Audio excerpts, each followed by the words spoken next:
الرجیم بسم اللہ الرحمن الرحیم رب اشرح لی صدری ویسر لی امری واحلل عقدۃ من لسانی یفقہوا قولی آمین یا رب العالمین۔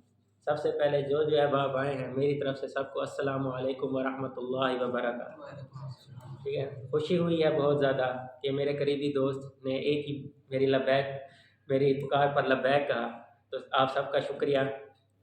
آج ہم جس مقصد سے اکٹھے ہوئے ہیں وہ ہے علامہ محمد اقبال کی اسلامی اور انقلابی فکر کو زندہ کرنا۔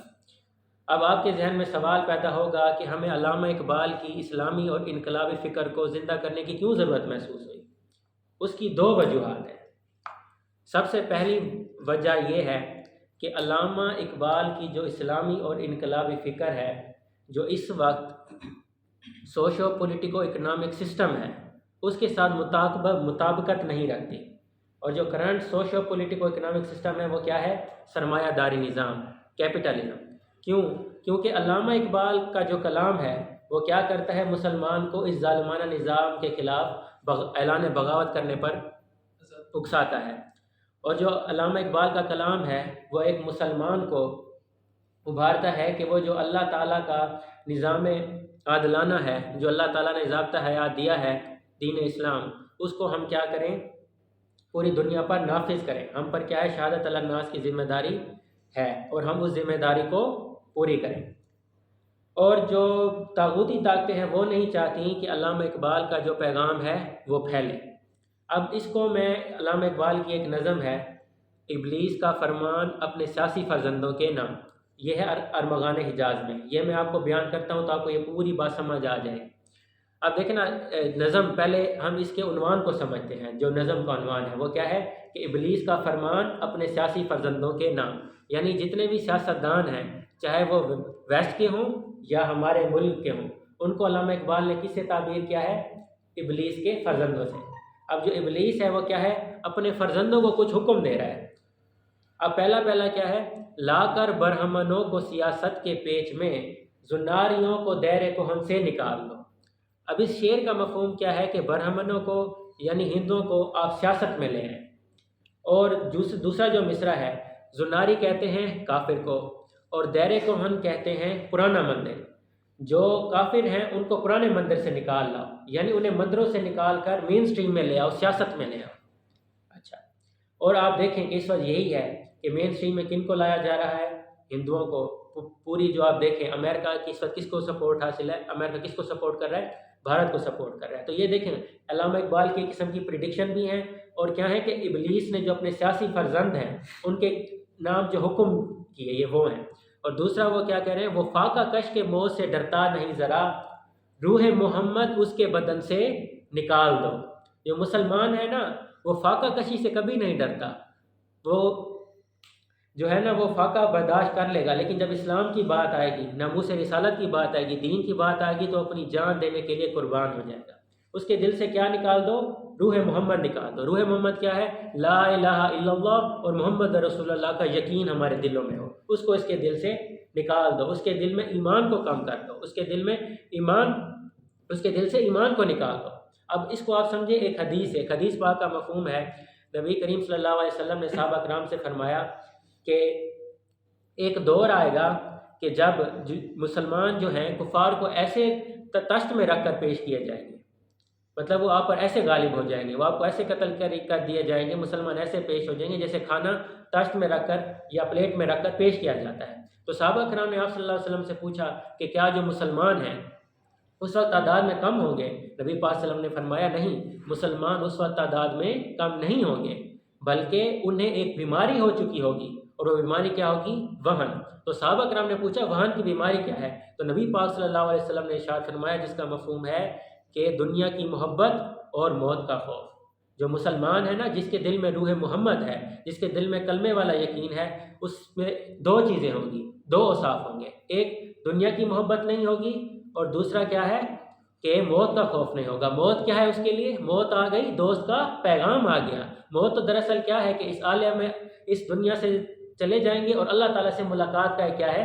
ذریعہ ہے۔ تو روح محمد جب نکل جائے گی تو مسلمان جب موت سے ڈرنے لگ جائے گا، یہ دو بیماریوں کا ذکر کیا ہے نا، بیماری میں دو چیزیں، یعنی جب مسلمانوں کے اندر دنیا کی محبت آ جائے گی اور ان کے اندر موت کا خوف آ جائے گا تو غیر مسلم اقوام پر کیا ہو جائیں گی، غالب ہو جائیں گی۔ اس کے بعد تیسرا شعر ہے، فکر عرب کو دے کے فرنگی تخیلات، اسلام کو حجاز و یمن سے نکال دو۔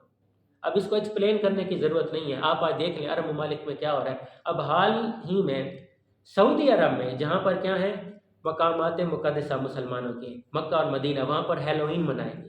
اس پر صرف اور صرف ہم پڑھ سکتے ہیں انا للہ و انا الیہ راجعون۔ اس کے بعد پھر اگلا شعر آ جاتا ہے، افغانیوں کی غیرت دیکھا ہے یہ علاج، ملا کو ان کے کوہ دمن سے نکال دو۔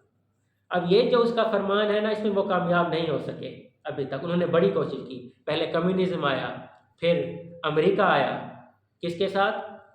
نیٹو کے 54 ممالک کی فورسز کے ساتھ، لیکن وہ وہاں پر انہیں شکست نہیں دے سکے۔ لیکن وہ ٹارگٹ یہی تھا کہ افغانیوں کی اگر غیرت دین کو ختم کرنا ہے تو ملا کو ان کے کوہ دمن سے کیا کر دیا جائے، نکال دیا جائے۔ اس کے بعد اگلا شعر ہے، اہل حرم سے ان کی روایات چھین لو، آہو کو مرغزار ختن سے نکال دو۔ اب یہاں پہ اہل حرم سے مراد ہے علماء، ہمارا مذہبی طبقہ، دیندار طبقہ۔ اہل حرم سے ان کی روایات چھین لو، یعنی کہ ان کا جو علم کا ورثہ ہے، جو 1400 سال کی ایک چین چلی آ رہی ہے علم کی، ٹھیک ہے نا، اس سے ان کو کٹ آف کر دو۔ آہو کو مرغزار ختن سے نکال دو۔ آہو کہتے ہیں ہرن کو، مرغزار کہتے ہیں سبزہ زار کو جہاں پر جانور وغیرہ چرے، اور ختن ہے وسطی ایشیا میں علاقہ ہے جہاں پر وہ ہرن پایا جاتا ہے جس کی ناف سے مشک آتی ہے۔ تو اس سے مراد یہ ہے کہ اس پورے شعر میں دوسرے مصرع میں وہی بات ہوئی ہے۔ تو اصل میں یہاں پہ ہے کہ جو علماء ہیں یا مسلمان ہیں، ان کو ان کی 1400 سال کی جو ایک علم و حکمت کی چین چلی آ رہی ہے نا، اس سے الگ کر دیا جائے۔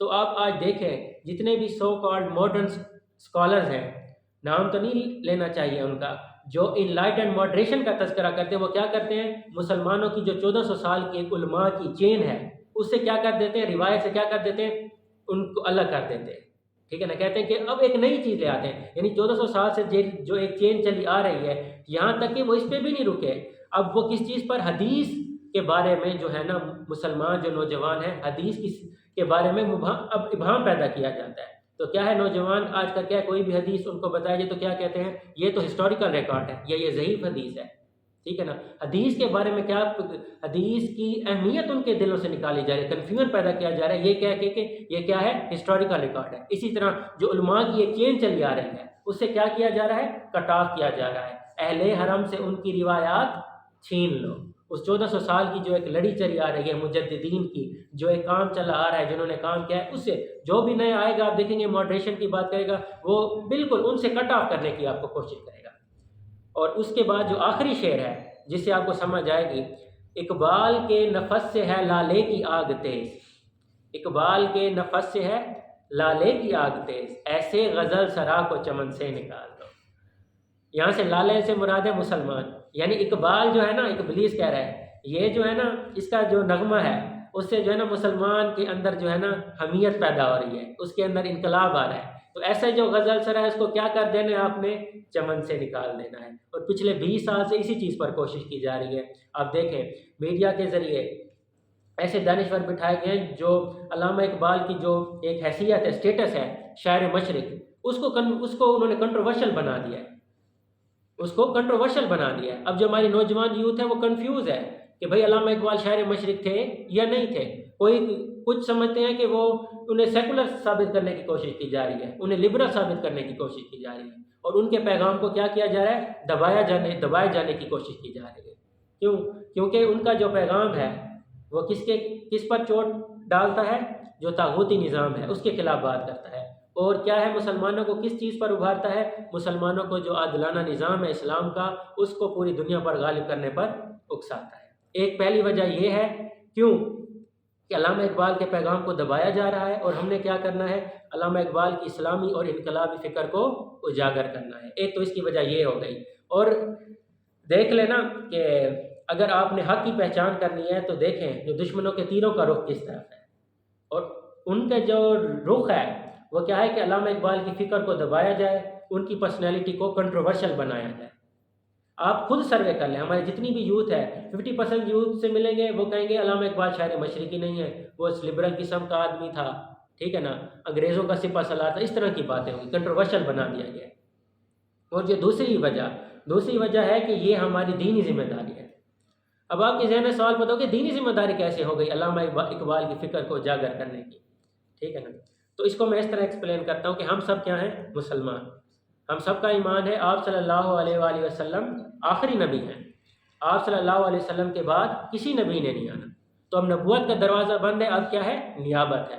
قرآن پاک کی آیت کا مفہوم ہے تم بہترین امت ہو، تمہیں لوگوں کی نفع رسانی کے لیے نکالا گیا ہے، تم بھلی باتوں کا حکم کرتے ہو اور بری باتوں سے روکتے ہو اور ایک اللہ پر ایمان رکھتے ہو، ٹھیک ہے؟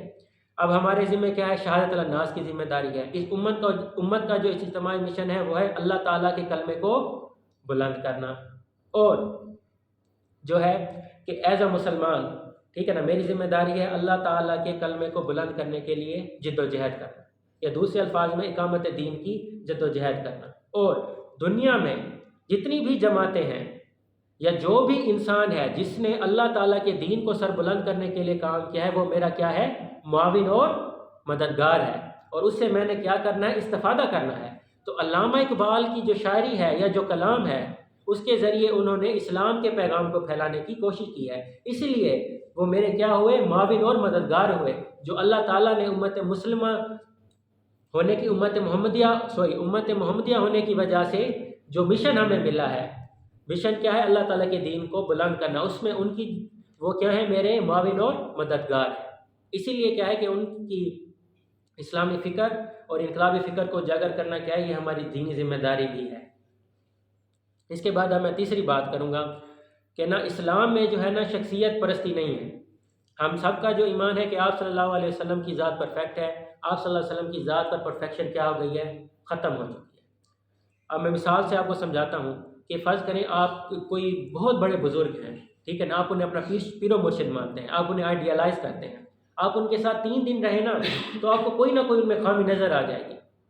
اگر تو آپ شخصیت پرستی کا شکار ہوں گے تو پھر آپ ان سے بدظن ہو جائیں گے، لیکن اگر آپ کا یہ جو ہے کنسیپٹ کلیئر ہو کہ پرفیکٹ ذات سے نبی پاک صلی اللہ علیہ وسلم کی ہے، اس کے علاوہ کوئی انسان پرفیکٹ نہیں ہے، تو پھر آپ ان کو کیا دیں گے؟ انسان ہونے کا، بشر ہونے کا مارجن دیں گے، اور ان کی جو خیر ہے اس سے آپ کیا کریں گے؟ استفادہ حاصل کریں گے۔ اسی طرح علامہ محمد اقبال کوئی پرفیکٹ نہیں ہے وہ، ٹھیک ہے نا، بشر ہے وہ، تو ہم نے جو ہے نا ان کے کس اسپیکٹ سے استفادہ حاصل کرنا ہے؟ ان کا کون سا اسپیکٹ؟ ان کا وہ کلام جس میں انہوں نے کیا کی ہے؟ اسلام کی بات کی ہے، اللہ تعالیٰ کے دین کی بات کی ہے، نبی پاک صلی اللہ علیہ وسلم کی بات کی ہے، ٹھیک ہے؟ تو اس چیز کو ہم مد نظر رکھیں، اور شخصیت پرستی کا بھی ہم شکار نہ ہوں۔ اگر ہم شخصیت پرستی کا شکار ہوں گے تو ہم بہت سارے ایسے جو ہیں، بہت سارے لوگوں کے جو خیر کے کام ہیں ان سے ہم استفادہ حاصل کرنے سے کیا ہو جائیں گے؟ محروم ہو جائیں گے۔ اور میں آخری ایک چیز بیان کر دوں کہ علامہ محمد اقبال کے دیکھیں نا ایک دور وہ تھا کہ جب ان میں جو ہے نا وطنیت، انڈین نیشنلزم نا کوٹ کوٹ کے بھری ہوئی تھی، انڈین نیشنلزم کے وہ پردادا تھے، تو لیکن جب وہ پھر چینج ہوئے تو پھر وہی علامہ اقبال ہیں جو وطنیت کے تصور کی نفی کرتے ہیں۔ دیکھیں نا علامہ اقبال نے جو ہے نا اپنی جو وہ ہے شاعری ہے اس میں 3 چیزیں ہیں جو انہوں نے بیان کی ہیں۔ سب سے پہلے یہ کہ انہوں نے جو اسلام کا جو نظریہ ہے اس کو بیان کیا ہے۔ دوسرا جو مغرب وطنیت کا تصور ہے، وطنیت کا تصور، وہ کہتے ہیں یہ جو وطنیت ہے نا، ان تازہ خداؤں میں بڑا سب سے وطن ہے، جو پیرہن اس کا ہے وہ مذہب کا کفن ہے۔ کیونکہ جو وطنیت کا کنسیپٹ ہے وہ کیا کرتا ہے؟ مسلمانوں کے جو امت کے کنسیپٹ ہے اس پر ضرب لگاتا ہے اور مسلمانوں کو ٹکڑوں ٹکڑوں میں بانٹ دیتا ہے۔ تو ان کا جو ایک ہدف تھا کہ مسلمانوں کو متحد کیا جائے، تو اس میں جو سب سے بڑی رکاوٹ ہے، جو تصور اس پر ضرب لگاتے ہیں، وہ کیا ہے؟ وطنیت کا تصور، وطنوں میں بانٹ دو، ملکوں میں بانٹ دو لوگوں کو۔ تو انہوں نے پہلے ایک ان کے ایسے اشعار بھی ہیں، وہ کہتے ہیں پتھر کی مورتیوں میں سمجھتا ہے تو خدا ہے، خاکے وطن کا مجھ کو ہر ذرہ دیوتا ہے۔ یعنی وہ ان میں انڈین نیشنلزم یہ ہے 1908 سے پہلے کی جو نظم ہے اس کا شعر ہے، ان میں وطنیت کا اتنا زیادہ پایا جاتا تھا، جو نیشنلزم جسے ہم کہتے ہیں نا، لیکن بعد میں وہ اسی کے کنسیپٹ کی کیا کر رہے ہیں؟ نفی کر رہے ہیں۔ کیوں؟ کیونکہ یہ جو ہے انسان کو محدود کر دیتا ہے. ہمارا جو ہے نا ہمارا ٹارگیٹ پورے 7 ارب مسلمان ہیں، 7 ارب انسان ہیں، ٹھیک ہے نا. ہم نے جو اللہ تعالیٰ کا دین پہنچانا ہے، اللہ تعالیٰ کا جو دین مطہر ہے وہ پورے 7 ارب انسانوں تک پہنچانا ہے. اور تیسری جو چیز تھی، پہلے کہ اسلام کا انہوں نے جو ہے نظریہ اپنی شاعری کے ذریعے پہنچایا، دوسرا انہوں نے وطنیت کے جو تصور ہے اس کی جگہ جگہ نفی کی ہے اور وحدت کو پروموٹ کیا ہے. اور جو تیسری چیز ہے، انہوں نے جو ہے نا مغربی جو تہذیب ہے اس کے بہت بڑے ناقد ہیں وہ. اب جیسے وہ کہتے ہیں نا، دیار مغرب کے رہنے والوں خدا کی بستی دکان نہیں ہے، کھرا جسے تم سمجھ رہے ہو وہ آب زر کم عیار ہوگا، تمہاری تہذیب اپنے خنجر سے آپ ہی خودکشی کرے گی، جو شاخ نازک پہ آشیانہ بنے گا ناپائیدار ہوگا. اور ایک اور شعر ہے جو مجھے بہت پسند ہے، وہ کہتے ہیں خیرہ نہ کر سکا مجھے جلوہ دانش فرنگ، خیرہ نہ کر سکا مجھے جلوہ دانش فرنگ، سرما ہے میری آنکھ کا خاک مدینہ و نجف. جو یہ آبزرو کیا گیا ہے کہ وہ لوگ جن کی جو ہے نا جن کا خاندانی پس منظر اور جو ان کی بچپن کی تعلیم ہے اس میں اسلام انہیں بتایا گیا ہو، اور وہ کسی ایسے ماحول میں چلے جائیں جہاں پر جو اپوزٹ ماحول ہو، تو ان کی جو وہ اسلامک آئیڈینٹی ہے یا اسلامک جو حمیت ہے وہ ابھر کر باہر نکلتی ہے. جیسے علامہ اقبال فرمایا کا ایک اور شعر ہے نا، زمستانی ہوا میں گرچہ تھی شمشیر کی تیزی، زمستانی ہوا میں گرچہ تھی شمشیر کی تیزی، نہ چھوٹے مجھ سے لندن میں بھی آداب سحر کیزی. یعنی علامہ اقبال کی جو ایک سب سے بڑی ہے وہ تہجد اور فجر کی نماز شاذ و نادر ہی ان سے چھوٹتی تھی. اور انہوں نے جتنا بھی اپنا جو کلام ہے انہوں نے لکھا ہے وہ تہجد اور فجر کی نماز کے درمیان لکھا ہے، جتنا بھی ان کا وہ ہے. اور وہ جب انگلستان گئے تو کیا کہتے ہیں، زمستانی ہوا میں گرچہ تھی شمشیر کی تیزی، نہ چھوٹے مجھ سے لندن میں بھی آداب سحر کیزی. یہ ہو گیا علامہ اقبال کا تعارف. اور ہم نے جس مقصد کے لیے اس تقریب کا انعقاد کیا ہے اس کا بھی میں نے آپ کو بتا دیا. اب میں دعوت دوں گا ہمارے مہمان خصوصی عمیر الحسن بھائی کو کہ وہ آئیں اور علامہ اقبال کی نظم دنیا اسلام کو بیان کریں.